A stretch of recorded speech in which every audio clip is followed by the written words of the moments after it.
여러분 안녕하십니까? 코로나19 통합 뉴스룸 2시 뉴스입니다. 정부가 미 제약사 모더나로부터 2천만 명분의 코로나19 백신을 공급받기로 합의했다고 청와대가 밝혔습니다. 올해 안에 모더나 계약이 이루어지면 우리나라는 모두 5,600만 명이 맞을 수 있는 백신을 확보하게 됩니다. 첫 소식 손은혜 기자가 보도합니다. 문재인 대통령과 스테판 반셀 모더나 CEO가 어젯밤 화상전화를 통해서 코로나 백신 추가 계약을 합의했습니다. 애초 정부가 모더나와의 협상을 통해 확보하겠다고 한 분량의 2배에 해당하는 2천만 명분입니다. 우리 정부와 모더나가 계약 협상을 추진하던 물량인 2천만 도즈보다 2배 늘어난 규모입니다. 구매 물량 확대와 함께 구매 가격은 인하될 예정입니다. 공급 시기도 앞당겨질 것으로 보입니다. 청와대 강민석 대변인은 당초에는 3분기에 공급하기로 했지만 2분기부터 공급될 것이라고 말했습니다. 이에 더해서 정부는 공급 시기를 더 앞당기기 위한 추가적인 노력을 할 것이라고 전했습니다. 정식 계약 체결 시기에 대해서도 최대한 빠르게 일정을 진행하겠다는 의지를 분명히 했습니다. 가급적 연내에 계약을 체결하길 원한다고 입장을 밝혔습니다. 현재 우리 정부가 계약을 완료한 백신 물량은 화이자 1,000만 명분, 아스트라제네카 1,000만 명분, 얀센 600만 명분, 코백스 퍼실리티를 통한 물량이 1,000만 명분으로 모두 3,600만 명분입니다. 올해 안에 모더나사와의 계약이 완료되면 모두 5,600만 명분으로 늘어납니다. 향후 노바백스, 화이자 등과의 협상이 끝나면 물량이 더 늘어날 것으로 보입니다. 한편 문 대통령과 반셀 CEO는 우리나라의 국립보건감염병연구소와 함께 팬데믹 공동대응 및 임상실험, 연구개발에 협력한다는 내용의 양해각서를 체결하기로 했습니다. 또 모더나 백신을 한국 기업이 위탁 생산하기 위한 협력도 강화하기로 했습니다. KBS 뉴스 손은혜입니다.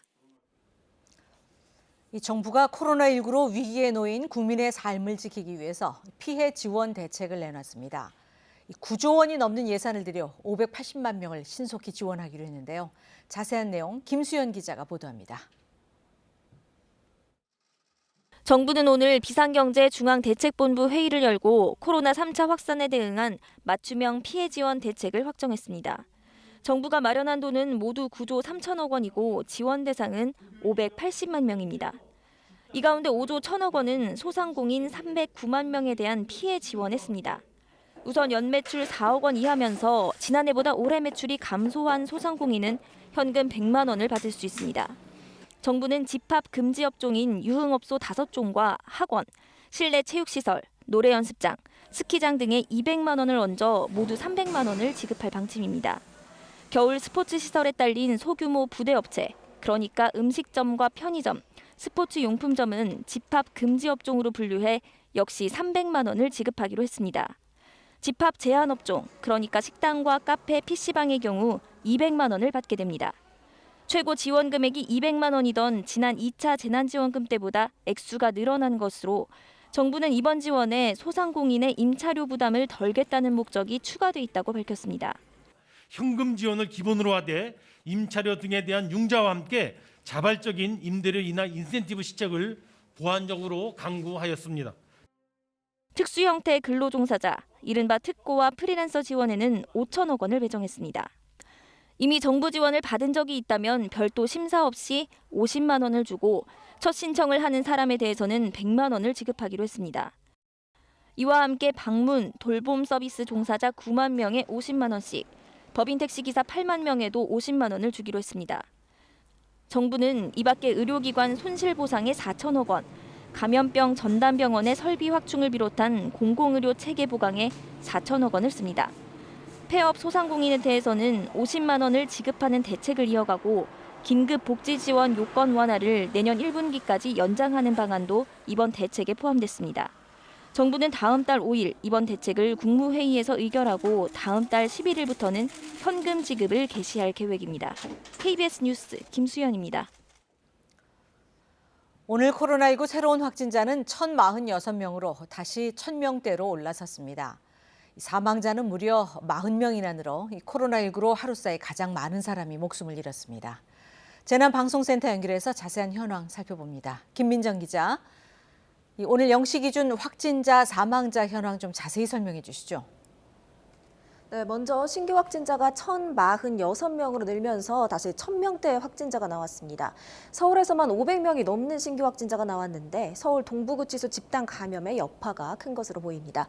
위중증 환자와 사망자도 모두 크게 늘었습니다. 위중증 환자는 35명, 사망자는 40명 늘었는데 특히 사망자는 역대 가장 많은 숫자입니다.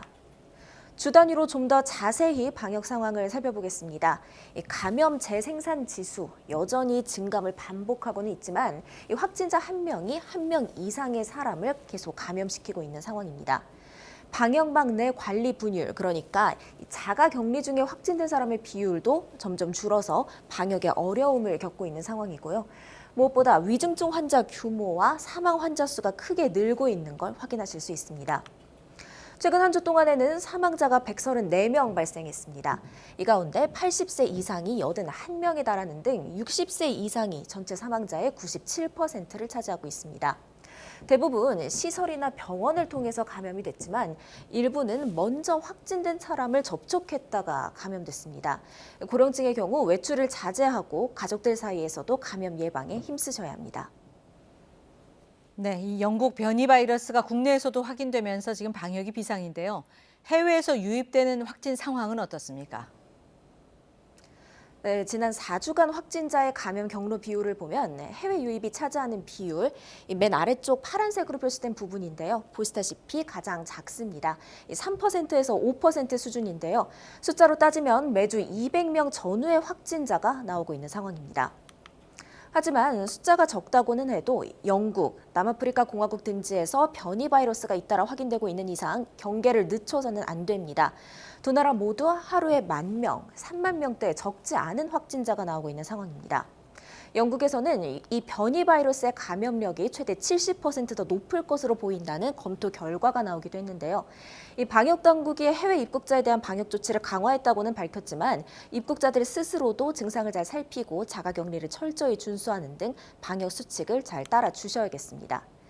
해외 입국자를 통한 감염이든 아니면 국내에서의 감염이든지 간에 감염을 막기 위해 가장 중요한 건 역시 다른 사람과의 불필요한 접촉을 최대한 줄이는 겁니다. 확진자들 가운데 먼저 확진된 사람을 접촉했다가 감염된 사람의 비율이 가장 높다는 점 항상 유념하셔야겠습니다. 지금까지 재난방송센터에서 KBS 뉴스 김민정입니다.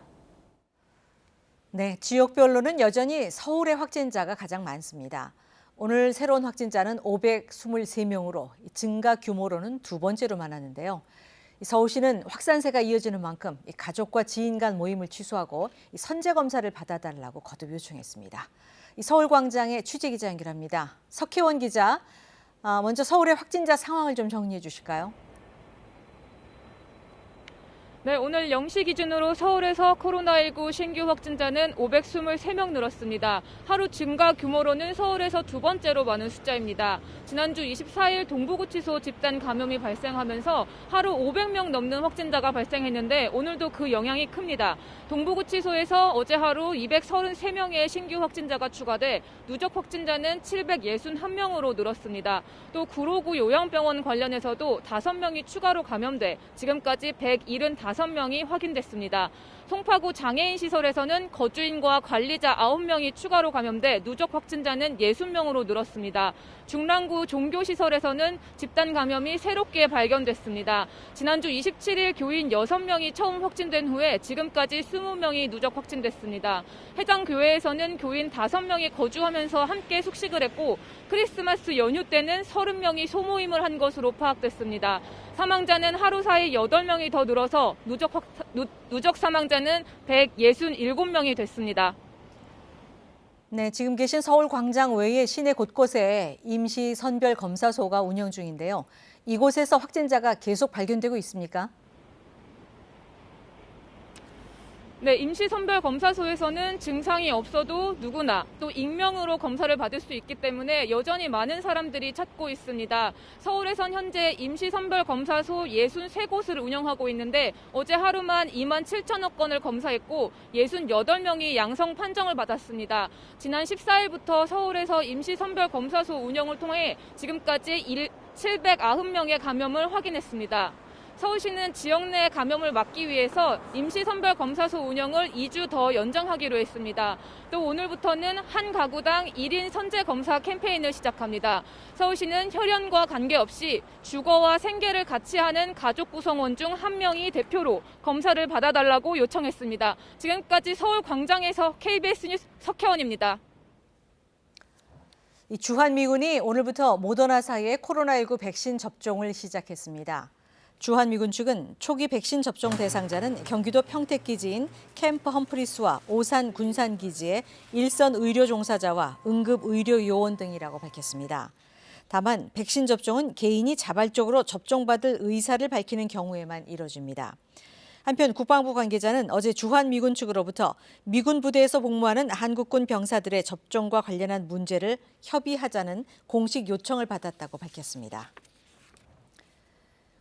미국 뉴욕주가 코로나19 백신 접종 우선순위를 어기는 의료 사업자에게 최고 10억 원의 벌금을 물리기로 했습니다. 블룸버그 통신은 쿠오모 뉴욕 주지사가 백신법을 위반하는 의료 사업자에게 최대 100만 달러, 우리 돈 약 10억 원의 벌금을 물리고 면허를 취소시킬 것이라고 말했다고 전했습니다. 쿠오모 주지사는 이 같은 백신 세치기에 대한 처벌 강화 내용을 담은 행정명령에 서명할 것으로 전해졌습니다. 이번 조치는 한 의약품 공급 업체가 거짓으로 백신을 확보해 우선순위 지침을 어기고 일반에 유용한 정황이 있다는 주 정부의 조사 결과에 따른 것입니다. 네, 그럼 이번에 중앙방역대책본부 연결해서 코로나19 현황 보고 직접 들으시겠습니다. 말씀드리겠습니다. 국내 발생 신규 확진자는 1,030명이고 해외 유입 사례가 16명으로 총 누적 확진자 수는 58,725명입니다.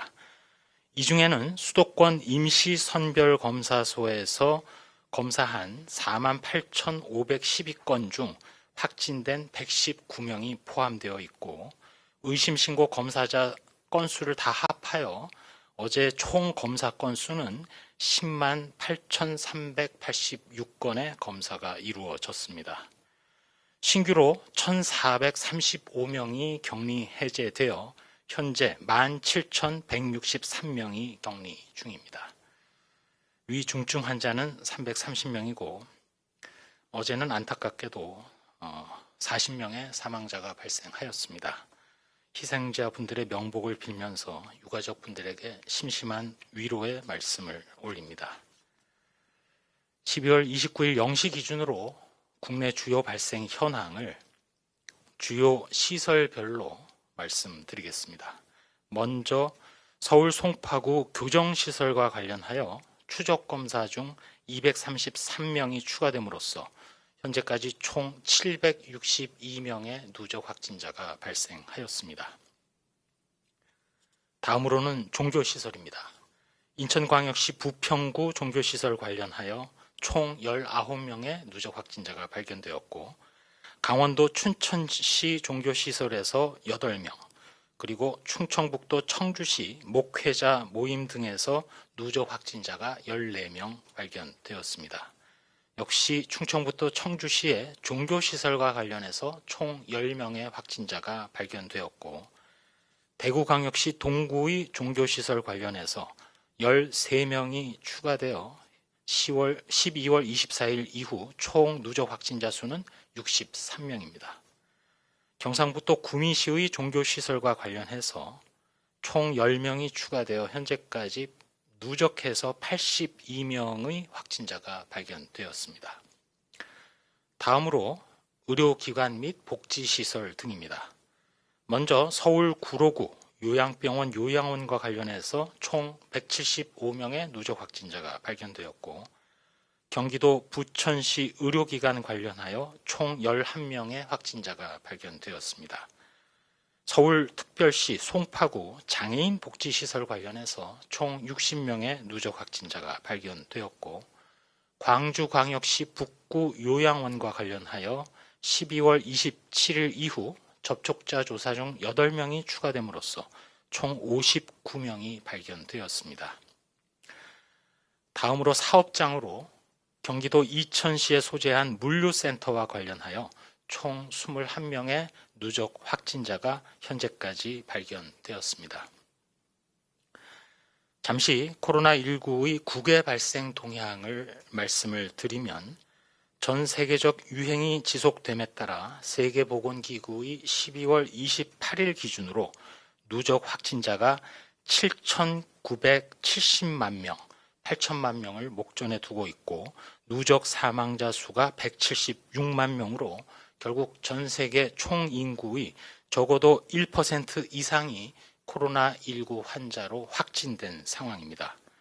이 중 발생 규모가 큰 몇몇 주요 국가의 발생 상황을 보면 미국이 1,880만 명의 환자에 약 33만 명이 사망하였고 인도가 1,000만 명, 프랑스가 250만 명, 영국이 약 230만 명 등 각 확진자가 발견되었습니다. 이러한 해외 상황과 함께 저희 중앙방역대책본부에서는 최근 영국발로 입국한 확진자 3명의 검체에서 변이 바이러스가 확인되었음을 이미 말씀드린 바 있습니다. 역학조사 결과 접촉자는 현재까지 총 17명으로 모두 기내 접촉자이며 승무원이 12명, 승객이 5명입니다. 현재까지 잠복기가 다 끝난 것은 아니지만 검사 결과는 모두 음성으로 확인되었고 자가격리 및 증상을 철저히 모니터링하고 있습니다. 이러한 코로나19 변이 바이러스의 국내 유입 차단을 위해서 발열 기준을 강화하고 격리 해제 전 진단 검사를 확대하며 영국발 항공편을 1월 7일까지 한시적으로 중단하면서 PCR 음성 확인서 제출 의무화, 그리고 비자 발급 제한 등의 조치를 영국 및 남아공에 대해서 실시하고 있습니다. 동시에 확진자에 대해서는 변이 바이러스 유무를 확인하기 위해서 전장 유전체 분석을 계속 진행하고 있습니다. 다음으로는 연구개발 분야의 치료제 및 백신 개발 현황 등을 설명드리겠습니다. 먼저 렘데시비루와 관련해서는 전체 99개 병원에 2,450명의 환자에게 공급이 되었습니다. 국내에서 현재 임상 2상을 12개 의료기관을 대상으로 진행하고 있는 혈장 치료제는 목표로 하는 60명의 임상시험 환자에 대해서 현재 53명의 환자에게 투약이 완료되었습니다. 다음으로 항체 치료제 임상 시험과 관련하여 현재 임상 2상의 결과 분석 후에 조건부 승인을 신청하고 동시에 그 결과를 토대로 앞으로 3상 임상 시험을 진행할 예정으로 있습니다. 동건에 대해서는 식품의약품안전처에서 별도로 자세히 바로 말씀드리겠습니다. 또한 항체 치료제와 관련해서 임상 시험과는 별개로 의료 현장에서 환자 치료를 위해서 의료진의 의도와 또 환자의 동의에 따라 항체 치료제의 치료 목적 사용이 식약처로부터 2건 승인되어 각각 투약되었습니다. 지난 12월 11일에 서울 아산병원, 12월 22일에 인제대학교 상계 백병원이 그 대상입니다. 또한 질병관리청 국립보건연구원에서는 국내에서 개발 중인 코로나19 DNA 백신의 국내 임상시험의 면역 원성 분석을 지원합니다.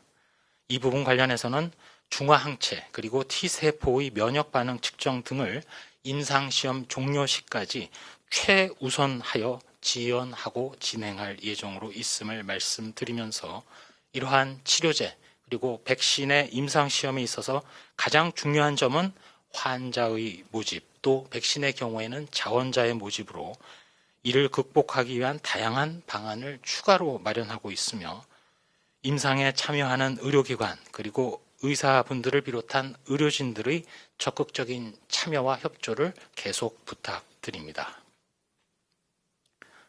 최근 집단 감염 사례는 몇 주간 지속된 대로 주로 종교시설, 의료기관과 요양시설, 사업장에서 주로 발생하였습니다.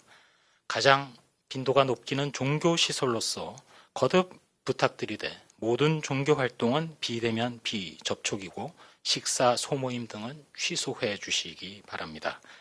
의료기관과 요양시설 내에서도 감염 관리를 철저히 해주시고 방역 수칙을 준수해 주시기 바랍니다.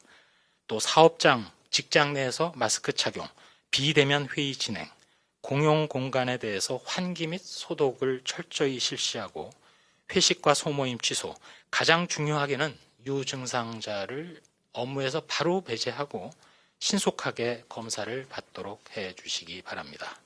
이와 관련하여 행정안전부에서 운영 중인 안전신문고에서는 아직도 실내 체육시설 및 유흥시설에서 출입문을 잠근 채 손님들로 하여금 시설을 이용하도록 하였다가 신고가 된 경우도 있고, 또 종교시설에서도 20명 이내에 대면 예배가 가능하다고 안내를 함으로써 사실상 대면 예배를 한 사례 등이 신고되었습니다. 중앙방역대책본부에서는 연말 연휴를 맞아 다시 한번 국민 여러분들께 부탁드리는 3가지 수칙을 강조드립니다. 첫 번째로 모든 사적인 모임은 취소해 주시고 집에 안전하게 머물러 주십시오. 앞서 말씀드린 대로 거듭 종교활동 그리고 모임 행사는 비대면 비접촉으로 진행해 주시기 바랍니다. 두 번째로 장소와 상황을 불문하고 실내 및 2m 이상 거리 유지가 어려운 실외에서는 마스크를 잊지 말고 항상 마스크를 착용해 주십시오. 추가해서 마스크를 벗어야 하는 식사, 음주, 흡연과 같은 상황은 피해 주시기 바랍니다. 마지막 3번째로 발열, 호흡기 증상 등 의심 증상이 있을 때에는 신속하게 선별진료소, 임시선별검사소 등을 방문하여 검사를 받아주실 것을 당부드립니다. 끝으로 의료기관에 부탁을 추가로 드린다면 코로나 의심 환자 또는 호흡기 증상 환자가 내원할 경우 검사 의뢰서를 적극 발급하여 현재 코로나19 외에 호흡기 유행이 특별히 다른 감염병이 없는 관계로 코로나19를 가장 먼저 의심해 주시고 의심 환자가 선별진료소에서 별도의 문진 절차 없이 신속하게 검사를 받을 수 있도록 적극 협조해 주시기 바랍니다. 한 말씀 올리도록 하겠습니다. 국내 신규 확진자 발생 규모가 다시 4자릿수입니다. 금일 사망자 규모가 40명으로 코로나19 발생 이후 가장 큰 규모입니다. 특별히 이번 12월 한 달 동안 발생한 사망자 분들이 많습니다. 유행 규모가 커지면 감염이 취약시설인 요양병원, 요양시설 등으로 이어져서 거동이 어려운 고령자분들의 인명피해가 시차를 두고 조금은 늦게 나타나고 있습니다. 방역당국의 실무자로서 면목 없고 깊은 사과를 드립니다. 전 세계가 여전히 매일 40만 명 이상 신규 환자가 발생하는 코로나 유행 속에 갇혀 있습니다. 비록 우리나라는 상대적으로 나은 상황이라 하더라도 거리두기의 그 어려움, 또 방역 수칙 준수를 위한 인내, 모든 국민들의 참여와 협조를 생각한다면 하루라도 빨리 상황이 호전되도록 연말연시 방역 대응에 더욱더 집중하겠습니다. 현재 발생 상황은 부정적 요소가 더 많습니다. 일단 검사 양성률, 조사 중 비율이 높은 점은 여전히 일상 감염의 위험이 높다는 것을 의미합니다. 무엇보다도 최근에 영국과 남아프리카 공화국에서 등장한 변이야말로 언젠가는 전 세계적인 유행을 주도할 것이기에 전체적으로 코로나19 대응은 갈수록 어려워진 것이 사실입니다. 그렇지만 긍정적인 요소도 있습니다. 먼저 의료계의 적극적인 협조로 의료 대응 체계가 건재합니다.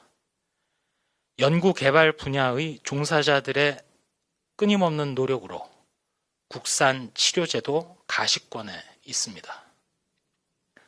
역학적으로 보면 작업장이나 다중이용시설 등에서 신규 발생이 감소하고 있고 전체적으로 재생산 지수도 감소 추세입니다. 이는 거리두기가 효과를 보이기 시작한다는 반증입니다. 동시에 국민들께서 희생하고 단합해 주신 결과입니다. 앞으로 동절기 한파로 인해서 외출을 자제해야 될 환경이고 동시에 학교 방학 등을 거리두기 동력으로 이어가면서 검사와 추적 역학 조사를 통한 방역을 강화하고 그리고 내년 2월경부터 순차적으로 시작될 코로나19 백신 접종 또한 그 이전에 가용하리라고 생각되는 충분한 국산 치료제 등을 통해서 코로나19 감염 억제의 선순환 고리가 만들어지면 앞으로 시간이 갈수록 코로나 상황은 호전되리라고 믿고 있습니다. 언젠가는 반전도 될 것이라고 조심스럽게 기대를 해보고 그렇게 되도록 최선을 다하겠습니다. 금년 2020년을 돌아보면 브리핑 할 때마다 숫자로만 언급되는 사망자 통계가 가장 가슴 아픕니다. 결국 방역 대책을 열심히 하는 최종 목표는 귀중한 생명을 지키는 것인데 희생자가 갈수록 증가하기 때문에 이 점이 가장 힘들고 송구한 마음입니다. 다시 한번 모든 유가족 분들에게 깊은 위로의 말씀을 드리면서 저희 방역당국 코로나19 희생자 규모가 최소화되도록 모든 역량을 집중하고 각고의 노력을 계속하겠습니다. 네, 그럼 이어서 식약처에서 코로나19 치료제 관련된 브리핑을 진행하겠습니다. 식약처의 김상봉 바이오 생약국장이 진행하도록 하겠습니다.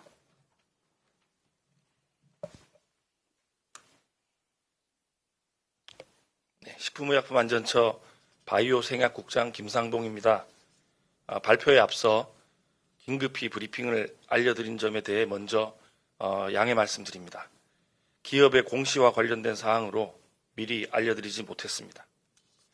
지금부터 셀트리온의 항체치료제 허가 신청과 관련해서 말씀드리겠습니다.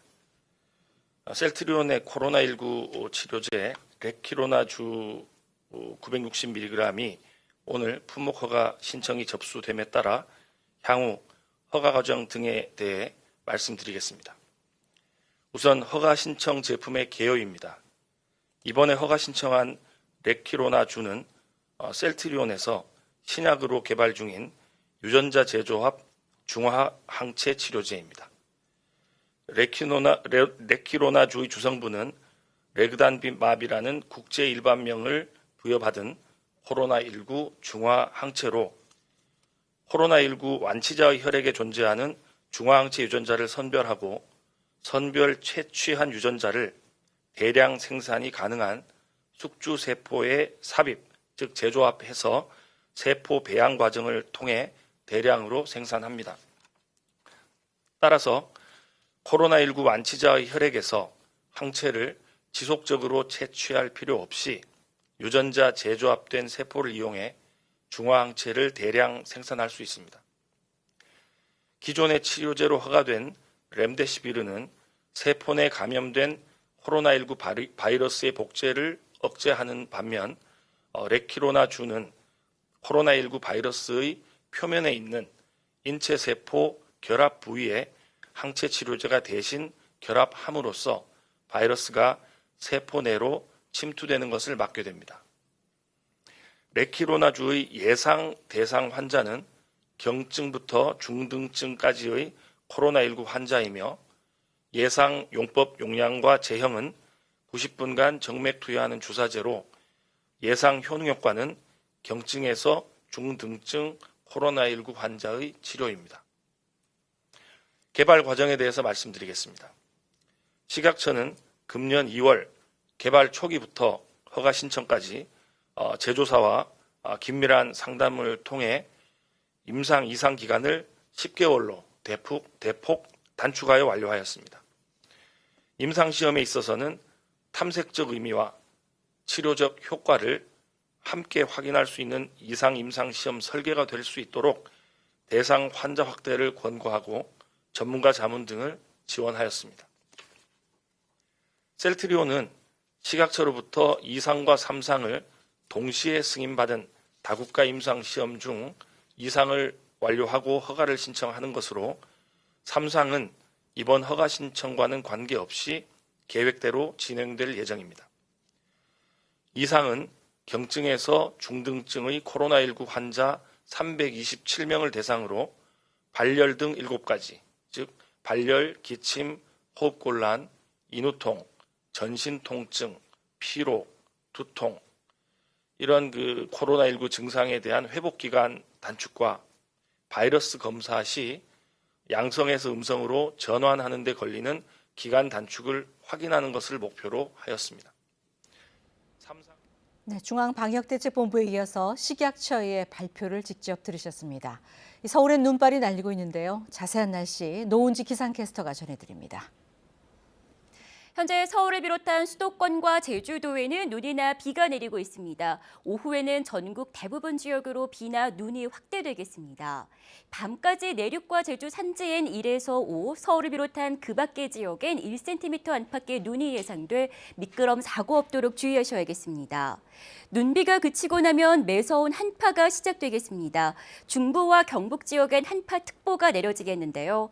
내일 아침 서울이 영하 12도, 한낮에도 영하 8도에 머물겠고 내일부터 서해안 지역엔 최고 30cm가 넘는 많은 눈이 예상돼 대비하셔야겠습니다. 기상정보였습니다. 코로나19 통합 뉴스룸 2시 뉴스를 마칩니다. 고맙습니다.